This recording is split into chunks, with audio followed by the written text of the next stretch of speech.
Bonsoir à tous et bienvenue. Après un mois de privation, les musulmans ont célébré ce lundi la fin du ramadan à la mosquée de la Riviera Golf. Le président de la République a appelé les Ivoiriens à consolider les acquis de paix. Dans les familles, mais aussi dans les centres commerciaux, l'ambiance était festive ce lundi. Vous allez voir comment l'Aïd el-Fitr a été célébrée ici, à Abidjan. Et puis la colère de l'opposition guinéenne après l'annonce d'une transition de 3 ans par la junte avant un retour du pouvoir aux civils. Après 30 jours de privation de l'aube au crépuscule, les musulmans ont célébré ce lundi la fin du mois sacré de Ramadan. Ce matin, ils étaient nombreux dans les mosquées pour la prière de l'Aïd el-Fitr, une prière à laquelle le chef de l'État a participé, l'occasion pour lui d'appeler les Ivoiriens à se faire confiance pour consolider les acquis de paix en Côte d'Ivoire. Timé Danger, Kimo Eric. Mosquée de la Riviera Golf. Aux portes de l'édifice, une longue file d'attente. À l'intérieur, cantiques et invocations repris en chœur par les fidèles, rejoints par le vice-président, puis par le président de la République Alassane Ouattara. Peu après, l'imam principal Moumine Traoré s'installe. C'est alors le top départ des 2 unités de prière. À terme, place au sermon, occasion pour l'imam officiant de saluer l'esprit républicain des acteurs politiques du pays qui a prévalu lors des récentes assises du dialogue politique et les inviter à garder cet esprit, quelles que soient leurs divergences. La richesse constante, le maintien et l'entretien de la paix, de la cohésion sociale et de la sécurité sont pour nous un préalable à l'amélioration des conditions de la vie des Ivoiriens et à l'émergence tant souhaitée. Nous y engageons avec vous, les veillants peuples de Côte d'Ivoire. Hôte de ces coreligionnaires de la Riviera Golf, Alassane Ouattara salue ce message du guide musulman.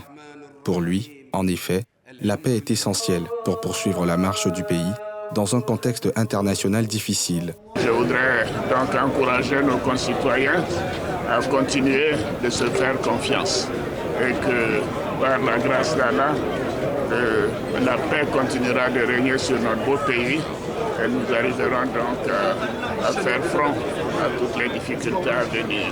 Que le Seigneur bénisse notre beau pays. Bien avant, mains et voix étaient levées pour invoquer le Seigneur afin de répandre sa paix et ses bénédictions pour maintenir les valeurs de piété, de partage et de cohésion du Ramadan.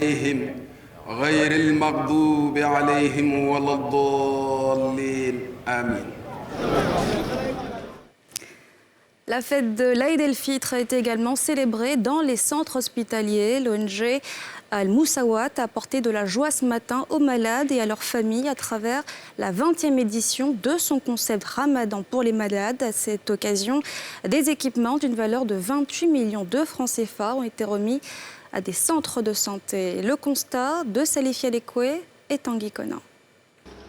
Trècheville, mosquée du CHU, siège de l'ONG Al-Mouwassat, où la consolation lundi. La prière de fin du Ramadan est ici une occasion pour apporter la solidarité aux malades et leurs parents. Des repas sont offerts pour leur apporter un soulagement en ce jour de fête à travers la 20e édition du Ramadan pour les malades. Dans le même élan, le service des urgences de ce CHU a bénéficié d'un don de médicaments et de matériel de première nécessité d'une valeur de 3 millions de francs CFA de cette ONG qui a pour principale cible le milieu sanitaire. En islam, la fête a 2 objectifs.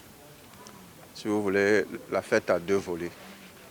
Il y a le volet spirituel, il y a la prière que nous avons effectuée. Il y a aussi le volet social. Donc dans le volet social, il y a rendre visite aux parents, entretenir les liens de parenté. Et comme nous sommes à l'hôpital, nos parents, ce sont les malades. Donc nous avons décidé de pratiquer ce volet social-là en étant au chevet des malades. Il faut qu'on continue de soutenir nos malades à l'hôpital et il faut qu'on continue de soutenir le personnel afin qu'ils puissent donner une prestation de qualité. Une initiative appréciée par la direction de cet établissement sanitaire qui promet en faire un bon usage. Sentiment de grande joie, de grande fierté et de remerciement à l'intention de l'ONG, parce qu'en fait, ce don-là va permettre de soulager à la fois les malades et à la fois les praticiens par rapport aux malades qui vont venir aux urgences de chirurgie. Comme ça, on pourra au moins... Ce sont des dons de première nécessité, de telle sorte que lorsque les malades arrivent aux urgences, on peut vraiment les prendre en charge, leur mettre des perfusions, leur mettre des pansements compressifs, éventuellement leur donner des antidouleurs, des antalgiques, etc. etc. Ce que l'ONG Al-Mouassad fait, c'est extraordinaire. On peut penser que le bon est symbolique, mais vraiment c'est important. Parce que l'État, le gouvernement fait beaucoup, mais c'est bien aussi que de plus en plus, des gens mettent un peu la main à la pâte pour soutenir en fait l'action du gouvernement. Pour cette opération Ramadan pour les malades 2022, ce sont des dons de 28 millions de francs CFA qui ont été faits dans différents centres hospitaliers du pays. L'ONG a été créée en 2002 pour apporter une assistance aux malades. Aussi, hier, la Côte d'Ivoire, à l'instar des pays du monde, célébrait la Journée internationale du travail. Un bon prétexte pour les travailleurs en situation de handicap de pointer du doigt la difficile insertion des personnes handicapées. Mythilène Légré, Mathurin Badé. Anne-Marie travaille dans cet établissement comme éducatrice spécialisée. Il y a 6 ans en arrière, elle peinait à trouver un emploi en raison du handicap moteur dont elle souffre. Aujourd'hui, elle est heureuse et épanouie. J'ai vraiment été bien accueillie ici par le premier chef, d'abord le chef de l'établissement, ensuite par les collègues et par les élèves, puisqu'il s'agit d'un établissement. Nous avons de très bons rapports. La meilleure chose à faire, c'est de faire en sorte que la personne soit à l'aise dans son travail. Et la meilleure des choses à faire, c'est de lui donner un travail qu'elle peut faire. Voilà, un travail accessible. L'insertion professionnelle des personnes en situation de handicap a été possible grâce au décret d'embauche pris par le gouvernement ivoirien en 1998.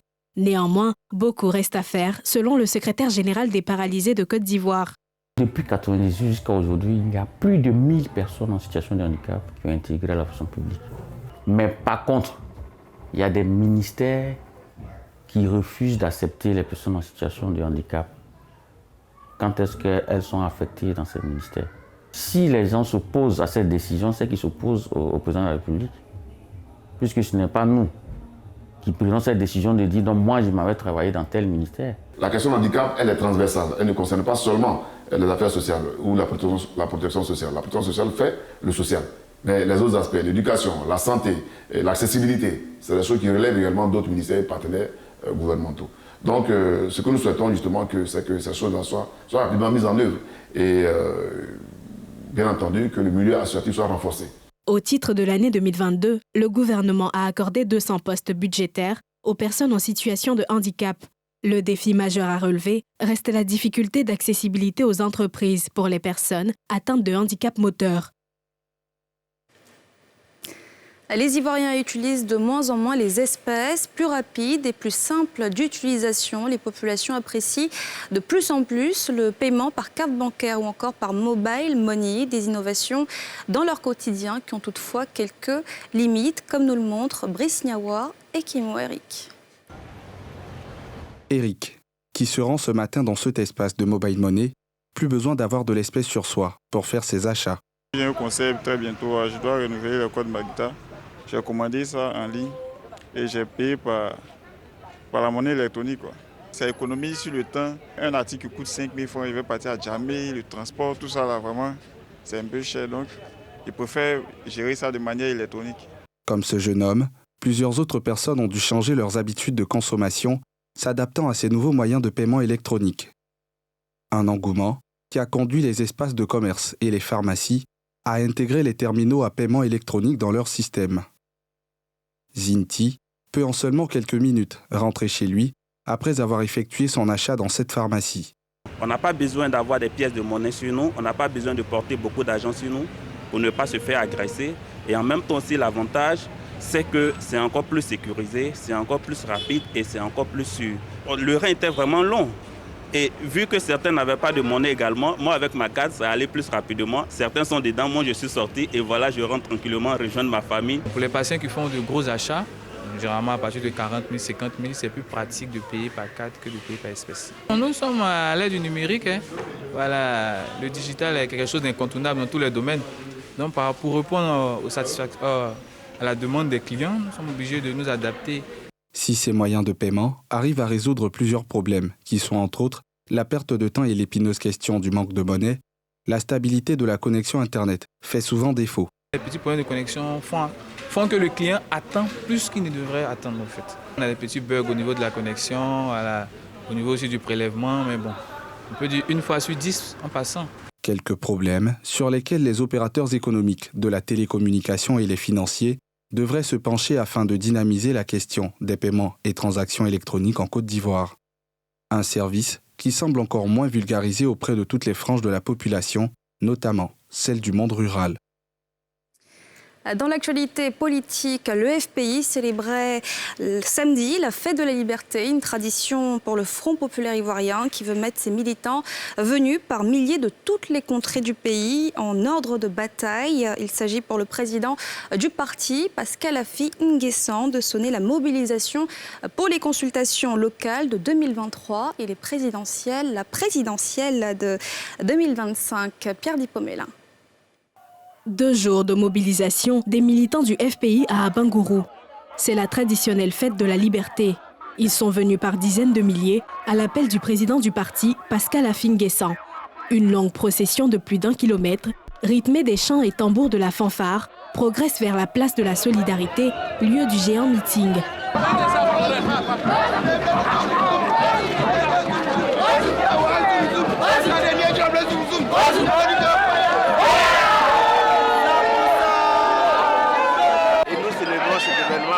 Depuis 32 ans.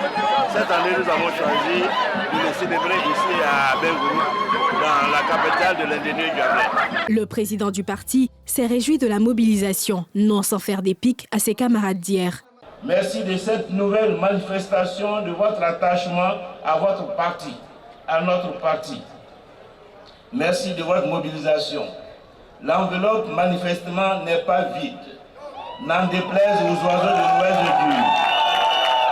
Elle est en train de déborder.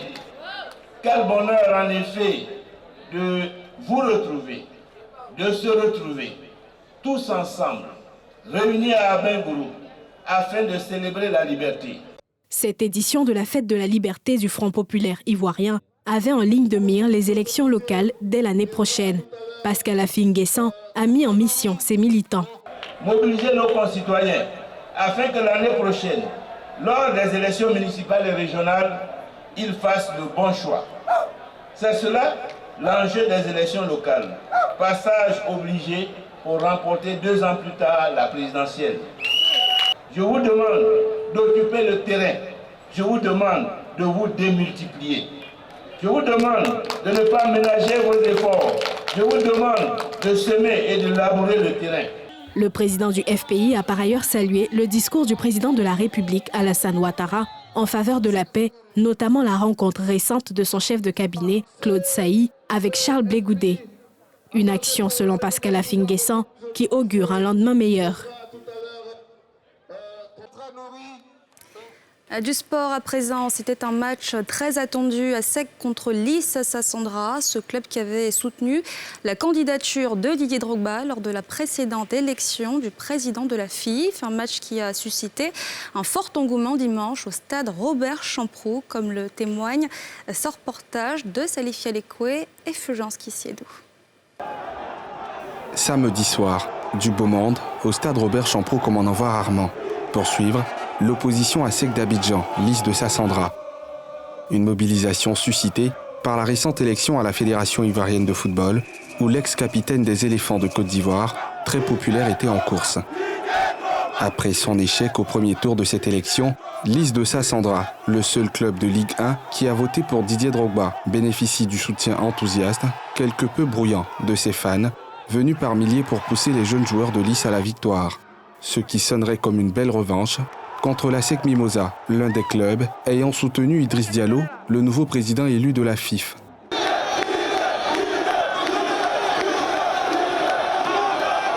À l'extérieur, de nombreux fans des 2 équipes peinent à accéder à la guérite, alors que le stade, lui, est déjà plein comme un œuf. Un tel match de valeur pour ceux qui ont bien suivi il pouvait tenir quand même un cordon de sécurité envers le stade. Regardez, nous sommes là, on a payé le ticket, on n'a pas l'accès au stade. De grâce, chères autorités, pour la prochaine fois, pensez à un cordon de sécurité pour nous permettre de rentrer aisément au stade. Quand l'ex-pensionnaire de Chelsea arrive sur les lieux, c'est l'hystérie. Difficile de se frayer un chemin.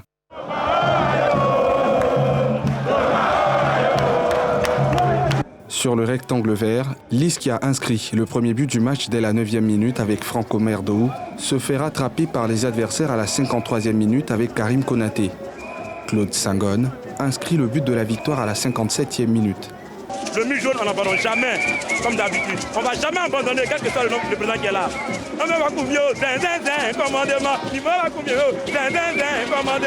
On était venu pour gagner, mais là, on a perdu.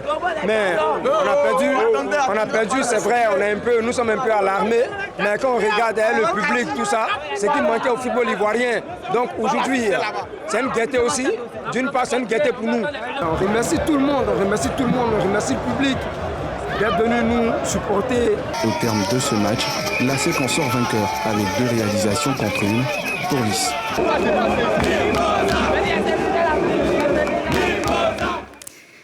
Je vous le disais en titre, la fête de Ramadan, c'est aussi les repas en famille et les sorties de réjouissance. L'ambiance de ce 2 mai 2022, jour férié à Abidjan, dans ce reportage de Mardoché Kwasi et Kimmo Eric. Famille Touré, à la cité Aéroport, dans la commune de Port-Boué.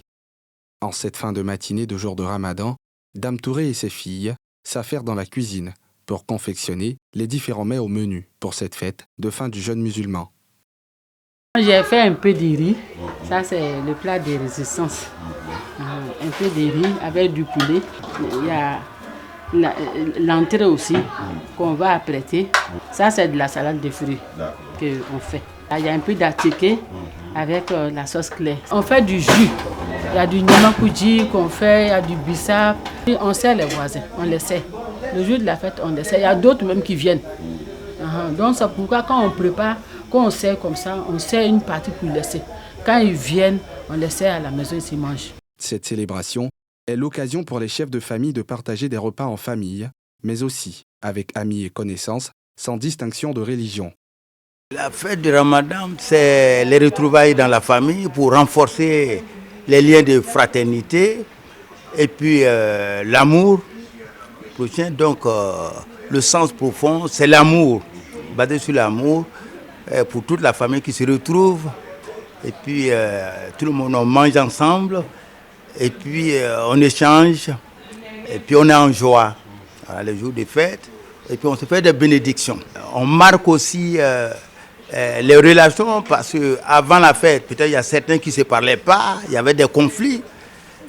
On essaie de mettre fin à tous ces conflits parce que la période, le mois de carême permet l'union et puis renforcer l'amitié et les relations entre les différentes personnes. À l'occasion de la fête du Ramadan, généralement de façon traditionnelle, toute la petite famille d'Oya se retrouve avec les enfants et les petits-enfants. Mais particulièrement, nous avions invité d'autres familles à venir partager ensemble le repas du Ramadan. Le repas partagé ensemble s'inscrit dans la droite ligne des recommandations du prophète. Au lendemain ou le jour de la fête, c'est l'occasion pour tous ses frères et sœurs en islam de se retrouver, de partager le repas ensemble, de faire les prières d'ensemble, de se faire des bénédictions et de s'offrir des cadeaux si l'occasion il y en a. Une journée bien chargée au-delà du repas. Quand on finit de manger, on va au niveau des voisins pour saluer la grande famille qui peut être ailleurs. C'est l'occasion d'aller les rencontrer. Comme c'est une fête de réjouissance et vraiment on vient de sortir d'un temps de pénitence, voilà, qui n'était vraiment pas facile. Donc avec la petite famille, bon, certains amis, nous par exemple, nous on a prévu se retrouver ce soir, voilà, entre des frères, chacun avec sa femme, ceux qui peuvent venir avec des enfants. voilà, peut-être se retrouver, bon, pour un peu se redonner un peu l'ambiance, voilà, de l'extérieur. On essaie de se lâcher un peu, voilà, écouter un peu la musique d'actualité, voilà, et puis bon, passer un peu du bon temps. Dans les espaces de divertissement et de réjouissance, c'est la grande affluence. En famille ou entre amis, les fidèles se déplacent pour y poursuivre la fête. La plus petite, qui part toujours du zoo, elle a une tortue à la maison et je veux lui montrer plus quoi. Voilà pourquoi je suis là. Voilà ses soeurs, je vais leur présenter plus de choses. Je suis surprise de voir ce monde. Mais ça me plaît, ça me fait plaisir parce qu'ils veulent aussi voir, présenter des choses aux enfants. Qu'ils puissent s'exprimer au quartier, dire des choses aussi à leurs camarades. Voilà ce que nous avons vu aux zoo. Je suis venue à Cosmos parce que c'est la fête de la Ramadan Carême, donc je suis venue profiter un peu. La célébration du Ramadan est l'aboutissement d'un mois de privation et de pénitence. C'est aussi un moment de partage et de réjouissance. Et dans l'actualité internationale en Guinée, l'opposition réagit à l'annonce de la durée de la transition de la junte au pouvoir. Elle souhaite rester aux commandes 3 ans et 3 mois. Une annonce qui ne réjouit pas les acteurs politiques et qui va à l'encontre des recommandations de la CEDEAO. Nadja Ejar. De toutes les consultations engagées à tous les niveaux depuis le début de la transition, avec toutes les composantes de la nation, auprès de tous les Guinéens partout où ils se trouvent, il ressort une proposition médiane d'une durée consensuelle de la transition de 39 mois. Le CNRD et le gouvernement, à leur tour, soumettront au CNT, qui tient lieu de Parlement, cette proposition qui est consécutive à de larges et patientes concertations.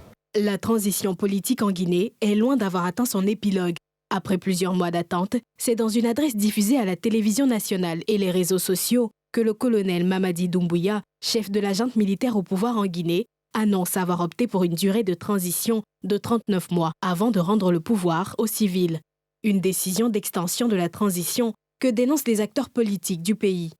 Pour eux, cette durée de 39 mois n'est pas consensuelle et va à l'encontre des recommandations de la CEDEAO. Ils n'ont pas eu de consultation parce que ce qui ont voulu les acteurs majeurs de ce pays n'a pas été accepté. Ils ont coopté des personnes à leur guise et ils ont voulu avoir avec ces personnes ce qu'ils veulent comme durée de la transition. Et nous pensons que c'est du bis repetita. Ça nous rappelle un peu l'époque du régime déchu de M. Alpha Condé. La Guinée n'a pas aussi une situation aussi difficile, pénible, qui puisse amener les autorités à aller au-delà vraiment d'un délai qui est recommandé par la CEDEAO et dont la Guinée est signataire, c'est-à-dire une transition ne peut pas aller au-delà de 18 mois.